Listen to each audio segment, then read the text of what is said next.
daw. May bagong ulat kaya tungkol sa lagay ng panahon sa bansa?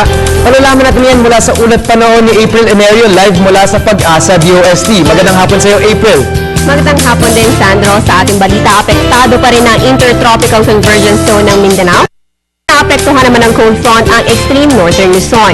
Kaya sa lagay ng panahon natin ngayong Martes, ang Mindanao ay makakaranas na occasional light to moderate rains or thunderstorms habang mahihinang pag-ulan naman dito sa Batanes Group of Islands. Dito sa Metro Manila at natitirang bahagi ng bansa ay makakaranas lamang ng isolated brief rain showers or thunderstorms lalo na sa hapon o gabi. Samantala, merong binabatay ang mga kaulapan ng Pag-asa sa malayong silangan ng ating PAR. Ayon kay Pag-asa Weather Forecaster Jory Lois, binabantayan na nila itong mga convective clouds dahil sa posibilidad nito maging isang low pressure area. Dahil ayon kay Jory, meron pa tayong inaasahang 2 hanggang 3 bagyo ngayong buwan. Sa iba pang balita, dahil sa umiiral na northeast monsoon, nakataas ang game warning sa northern seaboard sa northern Luzon, tulad ng sa mga probinsya ng Batanes, Calayan at Babuyat East of Islands, sa Ilocos Norte at northern coast ng Cagayan. Kasama na rin ang western seaboard sa northern Luzon, sa mga baybayin ng Ilocos Sur at La Union. Kaya't inaabisuan ng mga mangingisda na delikado po ang pumalaot